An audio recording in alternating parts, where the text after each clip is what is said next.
Well, we finally did it. Western civilization has been destroyed. The gay agenda has succeeded. Patriarchy has been smashed. White supremacy abolished. Climate catastrophe averted. And fully automated luxury gay space communism ushered in across the entire universe. And all this thanks to the release of the 2023 Barbie movie.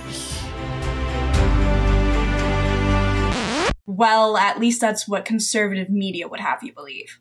The reality is probably a smidgen more modest than that. While the Barbie movie presents a particular kind of feminist framework, and is certainly a lot of fun, the social commentary provided by this film is ultimately a lot less radical than it might initially appear. So today, Anna and I are going to talk about the Barbie movie from a more critical proletarian feminist lens, looking at what it got right, what it got wrong, what its release tells us about the changing face of capitalism today, and then finally, just for the hell of it, we'll give the Barbie movie our official Marxism Today rating out of 10. But before getting started, this video's been made possible by the fantastic leftwingbooks.net, a radical left-wing distributor based in Montreal, where you can find Kersplevedev's publications, as well as numerous other anti-capitalist, anti-colonialist, feminist, and other left-wing texts. In keeping with today's theme of revolutionary feminism, leftwingbooks.net is currently running a flash sale with 20% off all feminist texts running from the 11th to the 20th of August.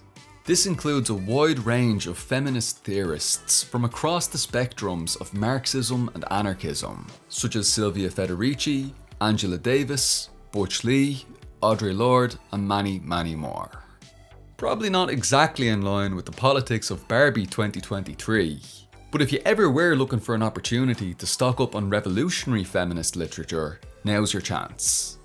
Not only are they running the 20% off feminist flash sale, leftwingbooks.net is also currently offering a 10% discount on all books on their website using the coupon code ANTIFAAugust, which stacks on top of the 20% off feminist flash sale, meaning 30% off.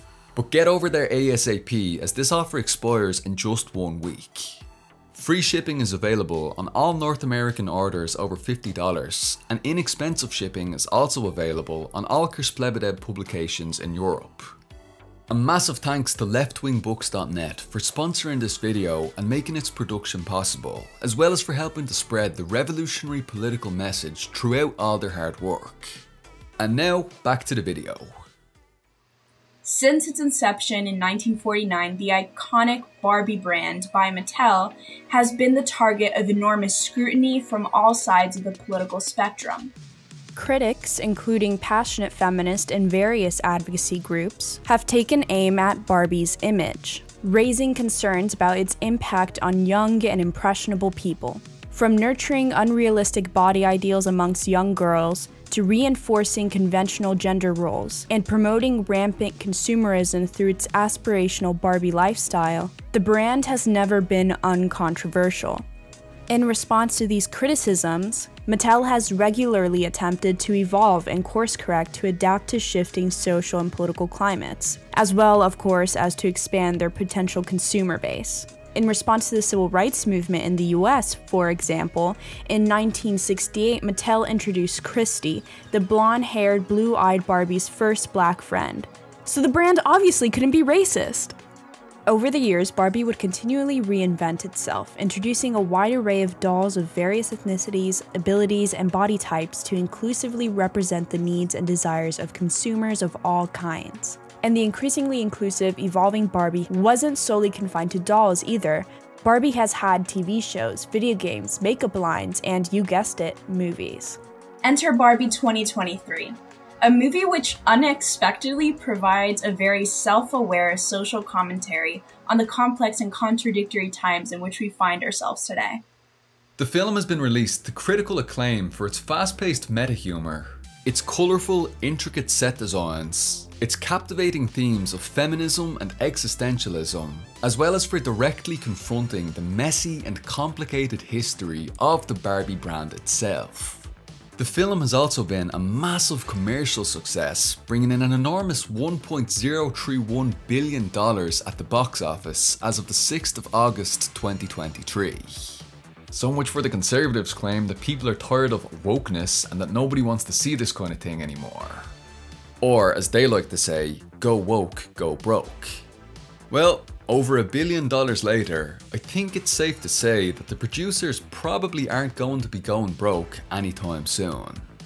But on this topic, despite garnering wide-reaching critical acclaim on the whole, the film has also given rise to an extreme, if entirely predictable, backlash from a small but vocal minority of insecure right-wing fucking weirdos. To be blunt, reactionaries are raging about Barbie, calling it anti-men, man-hating feminist trash, an assault on men.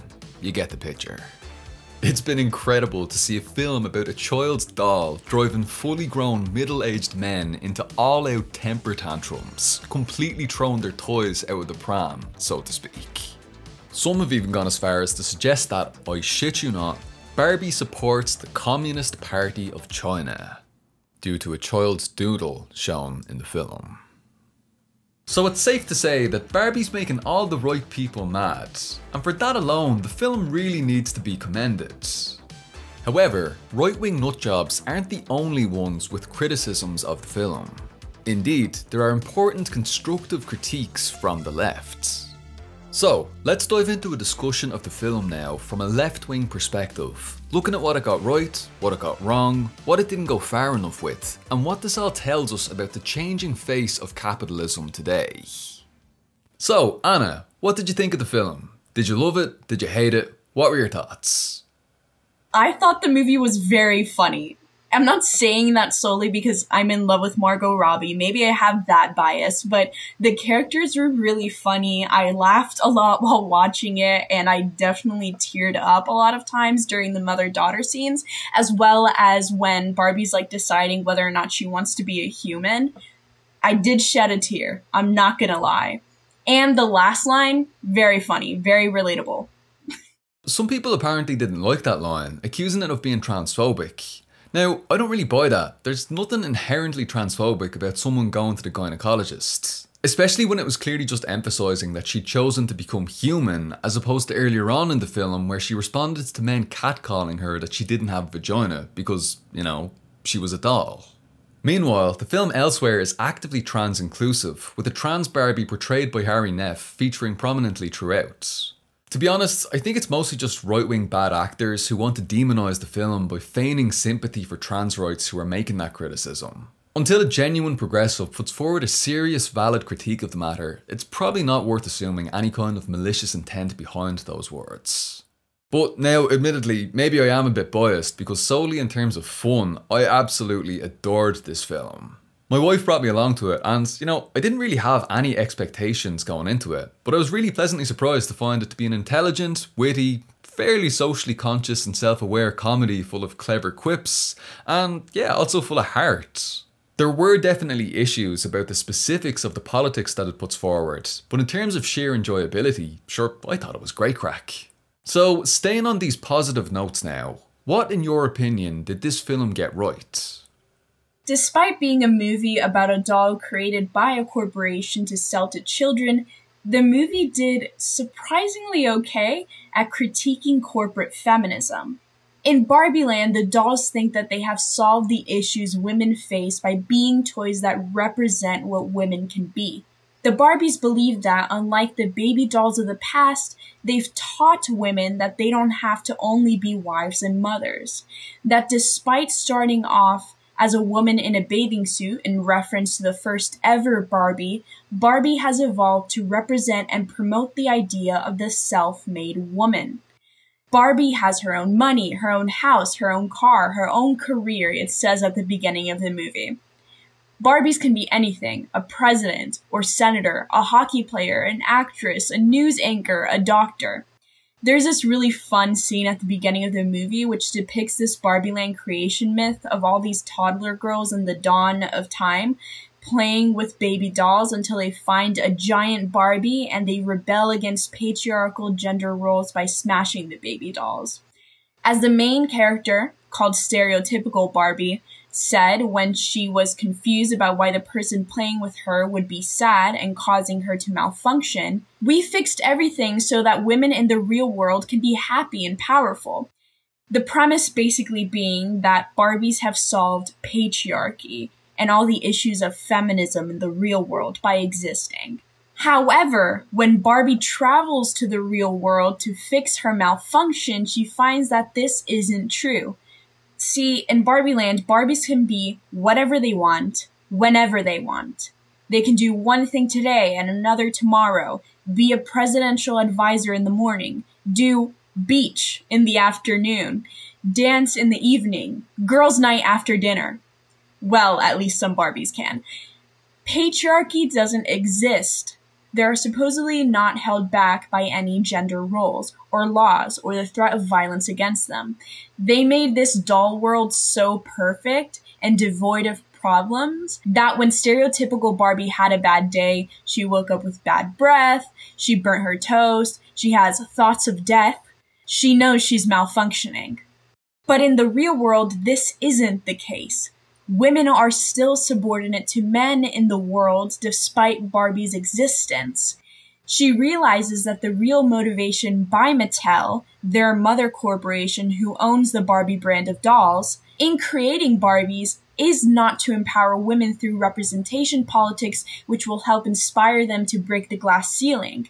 Instead, she realizes that they are simply commodities to be sold to young girls made by capitalists. The only reason they've evolved and diversified as a company is not to empower women, but to expand and appeal to a larger consumer base. But the profits of these commodities go to a corporate executive board, and more specifically, the profits of this commercial product advertised as empowering to women go into the pockets of patriarchal capitalist men.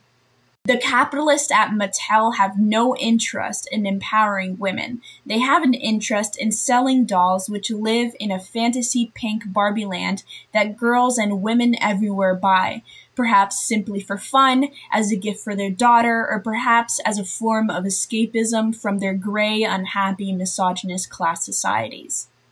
One thing that I think's worth mentioning is that the film at some points exaggerates the appearance of certain aspects of patriarchy in the real world for dramatic effects, and often to make visual points.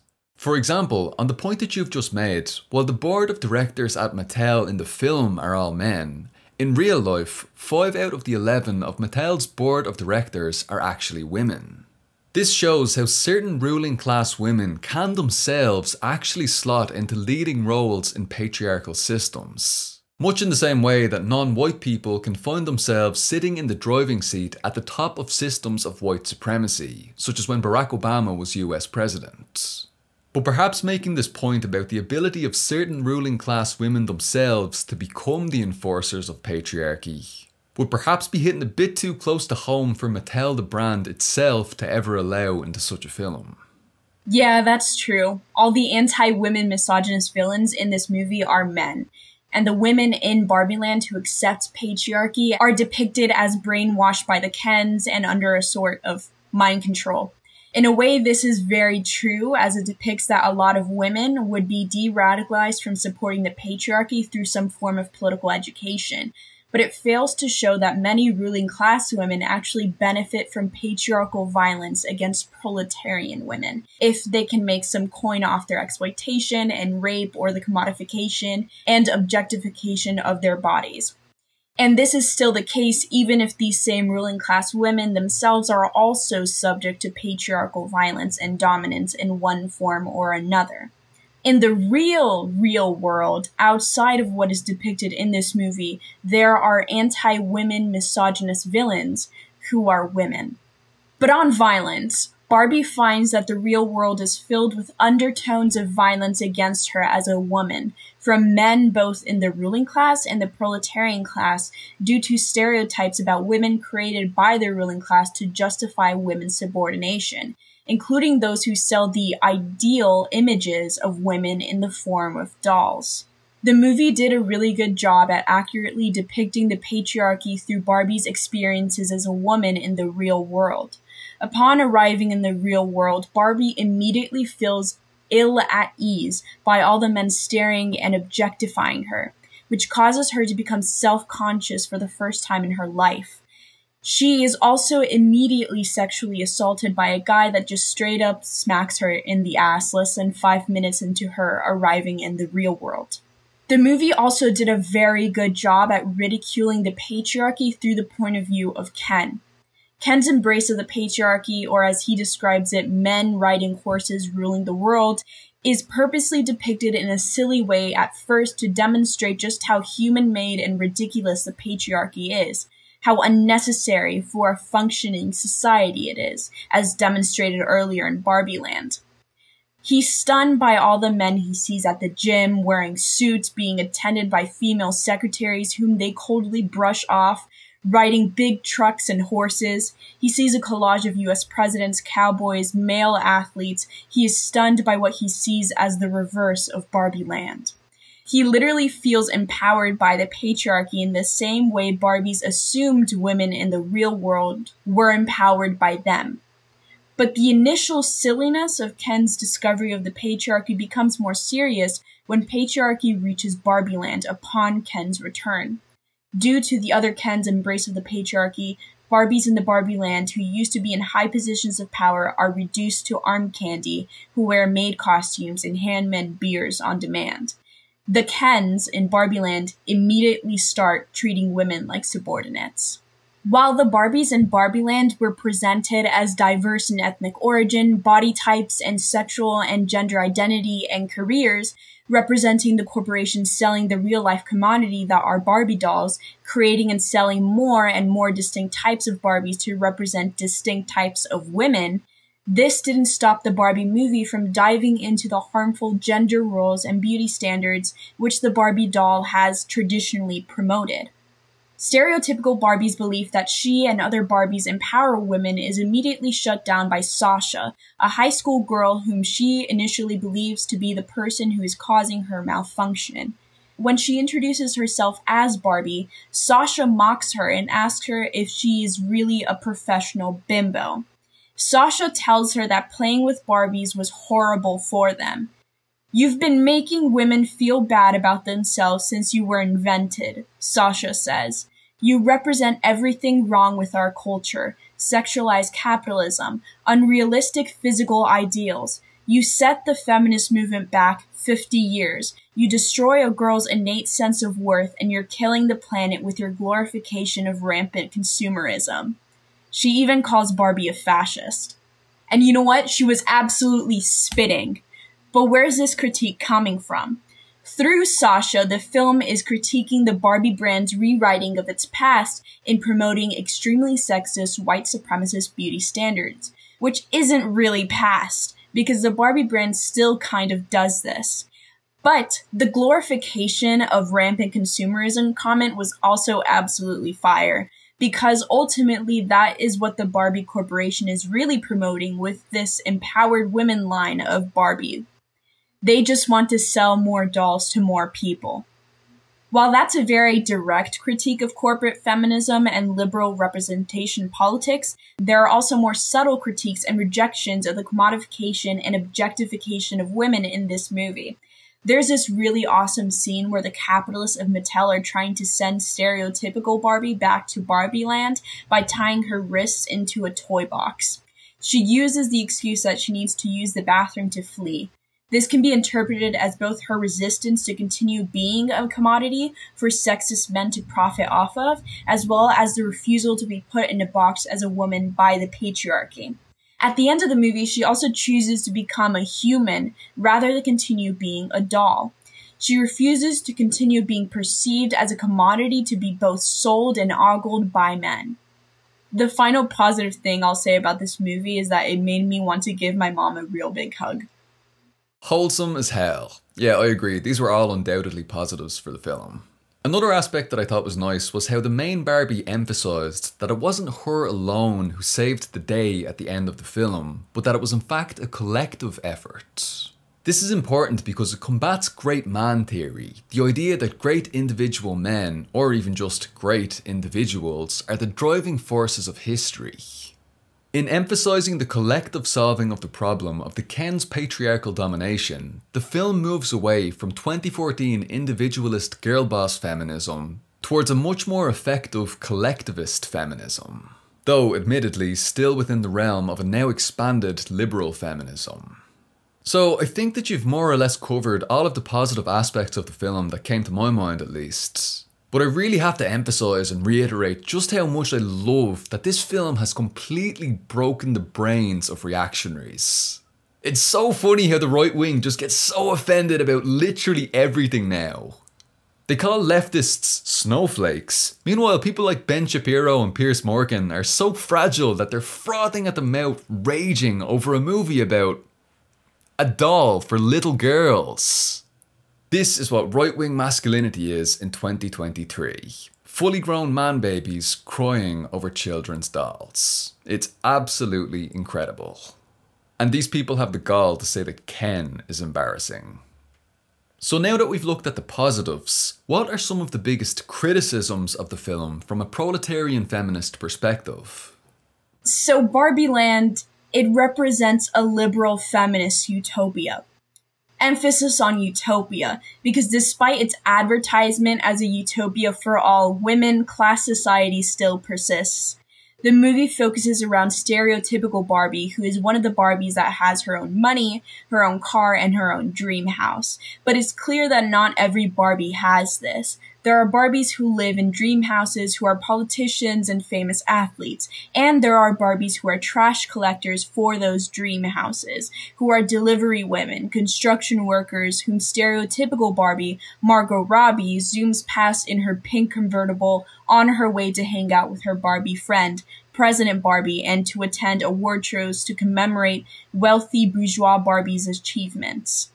Another obviously stupid mythology presented in this bourgeois liberal feminist utopia is that the worker Barbies seem super happy to be subservient to other Barbies, and Barbies seem to get along across class lines. There is no class conflict.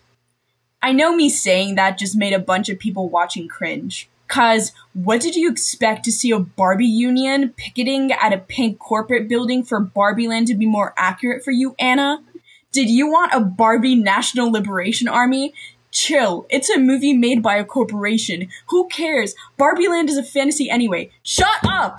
We've been making very serious, emotionally taxing videos as of late. Paul and I need a break every once in a while where we can bond and have some fun by overanalyzing a movie through a proletarian feminist lens, so we're not constantly depressed.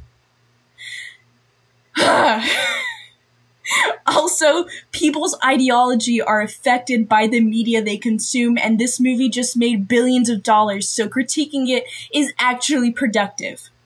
Anyways, Barbie Land is a capitalist society. Yes, Barbie Land is a fantasy, but more importantly, it is a bourgeois fantasy that a class society can exist without conflict, that the ruling class can somehow achieve total subservience from the proletarian class so they can profit off their labor with no complaints, and everyone can be friends and hold hands. No! History shows us this is impossible. The history of all hitherto existing class societies is a history of class struggles. Additionally, as proletarian feminists, and honestly as anthropologists, people who study human history and biology and culture and can tell us this exact same thing, we know patriarchy was created upon the creation of class society, and honestly, class society needs patriarchy to function properly. So Barbie Land and the world which the Barbies hope they can inspire women to create can never exist. Women can never be liberated by capitalist reformism, like voting away patriarchy, which unironically is what solves patriarchy in Barbie Land at the end of the movie. For some reason, those who were trying to subordinate them, the Kens, respected their vote. I don't know why. But again, it's a liberal feminist utopia. Women's subordination isn't, like it's depicted in the movie, simply some wacky idea created by men because they thought they were better than women, 'cause I hunt and have muscles. Ooga booga. Women gather and have smaller muscles. This is a generalization, of course, and an imitation in how misogynists think. Yes, patriarchy is ridiculous and unscientific, and we need to ridicule the patriarchy like I just did now, but the patriarchy is not some random idea that was thought up because men are self-entitled and stupid. It has a material basis in class society and a material function in maintaining the interests of the ruling class. Women are relegated to the roles. They're relegated to underclass society because those roles function in supporting the mode of production which the ruling class profits off of by their private ownership of the means of production. Let's not get it twisted. I also want to point out that Barbie Land's government building is just like the White House but in pink, which indicates that the film's producers' model for a feminist utopia, which is what Barbie Land, again, is presented as, is a female-run US government. This puzzles me. The United States government is infamously an enemy to women's liberation, and this includes both Republicans and Democrats in the government. Ever since abortion was legalized in the United States, Democrats have been dangling this right to bodily autonomy in front of women and other gender identities whose autonomy are affected by abortion laws as a way to force them to vote for them, threatening that if not, the Republicans will roll back their rights. And then, when in office, when holding a majority in the House and Senate, they've refused their campaign promises to codify Roe v. Wade up until the moment the Supreme Court justices appointed by Republicans finally overruled it in Dobbs. The United States doesn't provide paid maternity leave. The United States historically and currently supports arms and places in power incredibly reactionary, anti-communist, conservative, misogynist-led governments, militias, and movements across the world in order to crush any people-led mass movement, left-wing revolutionaries, and socialist or progressive governments worldwide which threaten the capital of the ruling class. Think of Afghanistan. How the Taliban started off as America's puppets in what was originally a proxy war against the Soviet Union. Think of my Philippines, my archipelago, where the underground revolutionaries and the on-the-ground grassroots women's rights groups are viciously hunted down, arrested, and raped and murdered by the Philippine National Police and the Armed Forces of the Philippines, whose main funds and weaponry are provided by the United States. Anywhere American imperialism steps, violence against women, sex trafficking and buying of women, the rape and murder of women runs rampant. Yes, that isn't exclusive to just American imperialism. That is just a feature of imperialism, of capitalism in general. But American capitalists are one of the wealthiest sex trade profiteers in this world, are the head of many massive corporations dedicating to enforcing and appeasing patriarchal beauty standards across the world. American capitalists own some of the largest evangelical missionary groups which spread incredibly reactionary, misogynist religious bullshit across the global south, all of which has deadly ramifications for women everywhere. That is why this confused me. Also, it confused me because does that mean that Barbie Land's government is literally just the United States in pink, with capitalist women in charge? Does the Barbie White House cabinet, the Pink House cabinet, if you will, also impose starvation sanctions on Barbie Cuba to starve Barbie comrades in hopes of inspiring a color revolution? Does the Pink House bomb the Barbies of the global south for sparkly pink oil for their hot pink fighter jets? Are there Barbie lobbyists? Are there United States of Barbie Land bases across the world to maintain their country's hegemony Barbie worldwide? Does the global south, and let alone any country except the United States of Barbie Land, even exist in this liberal feminist utopia? Or is the liberal feminist utopia a world under the united evil empire of Barbie Land? Small critique. Of course they made the anti-capitalist character a moody teenager who doesn't understand the world yet and is rude to her mom and comes from what some would consider a privileged working class background. They purposely tried to make Sasha look ridiculous for spitting absolute bars. What they're trying to do by depicting her that way is to suggest that she's delusional and we shouldn't listen to people like her when talking about women's liberation. But honestly, even though she seemed like a baby leftist and the people who wrote her character were obviously libs, she was the only one in this movie making sense. And okay, final comment, the Mom Gloria's storyline resolutions the problem of being mistreated, exploited, and overlooked at work by her misogynist prick bosses sucked ass. Total letdown. I don't even feel like there was a resolution. Gloria just suggested a new idea for a Barbie, which the executive director of Mattel immediately said no to until someone mentioned it would sell, so I guess they just profited off her idea without even promoting her or anything for it. The only resolution you could say was achieved, even from a liberal perspective, is that she had her voice heard by the executives, but even that is just underwhelming. She finally felt seen, valid, and other liberal platitudes that offer shallow acknowledgements without ever actually addressing the root cause of oppression. Such a powerful resolution. But yeah, good points. I also want to talk a bit about how fascism is presented in the film. Now, you mentioned earlier how Gloria's anti-capitalist teenage daughter, Sasha, called Barbie a fascist at one point in the film. In response to this, Barbie goes off by herself, visibly upset, and supposedly refutes the idea that she could be a fascist based on a pretty harmfully incorrect definition of fascism. This misrepresentation of fascism was one of the major flaws in this film, in my opinion, despite the fact that it was really only just a minor quip.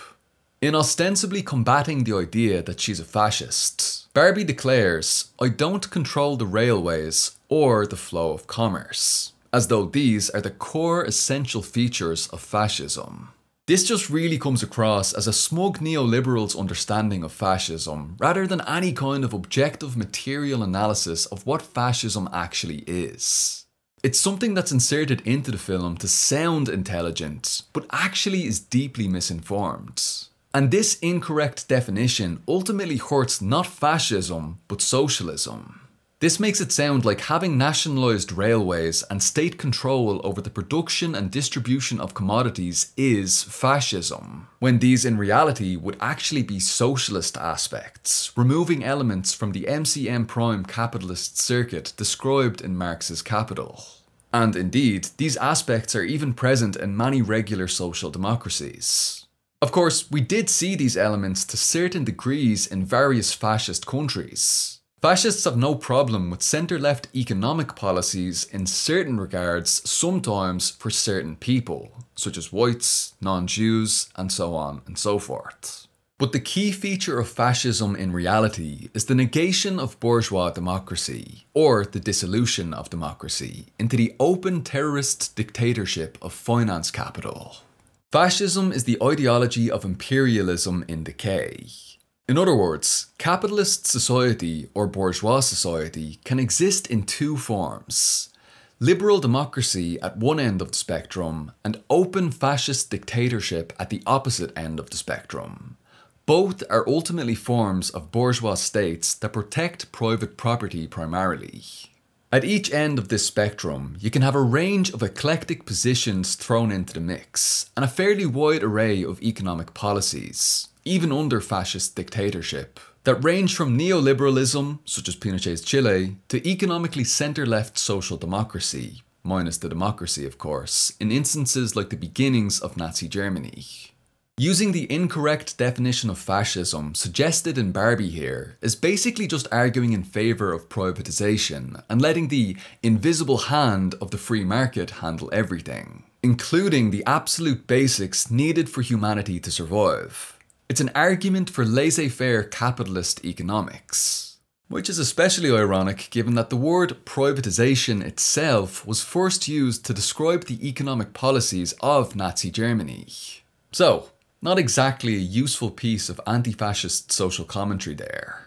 But building on these criticisms, what does the Barbie film tell us about the changing face of capitalism itself today?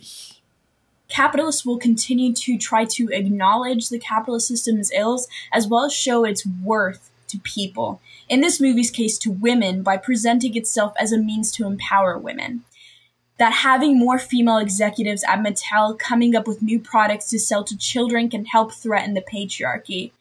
It shows an alternative world where women aren't oppressed, Barbie land, and yet capitalism is still intact.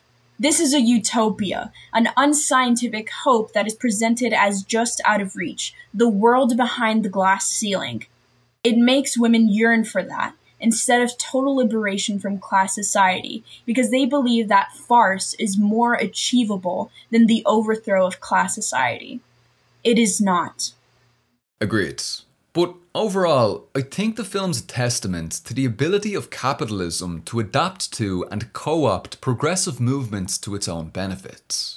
In other words, to profit off of the steady march of social progress.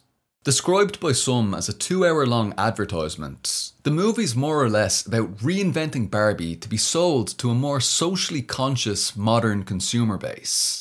Due to the movie's supposed self-awareness, progressive parents can now buy pro-feminist Barbies for their children without worrying about the baggage of Barbie's problematic past and so on. Despite the leftist window dressing and the entertaining of certain anti-capitalist elements, this film ultimately co-opts the more radical elements of feminism and brings them back into a safe, capitalist-friendly framework, ultimately serving to reinvigorate the brand of Barbie itself for a new era wherein liberal feminism is itself a hegemonic part of the capitalist superstructure. And look, don't get me wrong, in the same way that I'll take liberal democracy over fascist dictatorship, I'll certainly take liberal feminism being the norm over the more extreme reactionary anti-feminism that's been dominant for centuries. But ultimately, the solution for ending patriarchal oppression once and for all will only be found in the destruction of class society itself and the private property upon which it's based. And so, this brings us to our final question, and definitely the most important. Anna, what would you rate the Barbie movie out of 10 and why?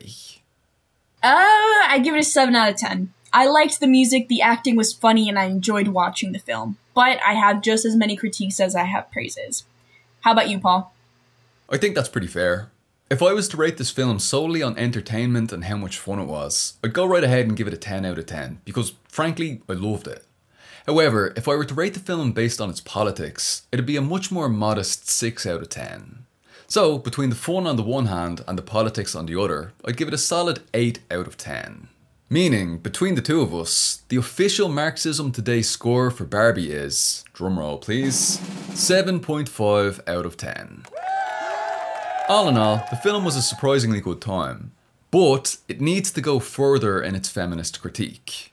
The next step now after this film is for viewers to grab themselves a copy of Anuradha Gandhi's Philosophical Trends in the Feminist Movement and get studying proletarian feminism. Because only socialism is truly capable of bringing about full and complete liberation from patriarchal oppression. Greta Gerwig, embrace the immortal science of Marxism, Leninism, Maoism. Thank you for tuning into this episode of Marxism Today. If you want to support our independent left-wing media, consider joining our Patreon. You know you want to. The link is in the description box below, and as always, a massive thank you to our current supporters. Buenas tardes, noches y mañanas casamas. Adiós y shalom.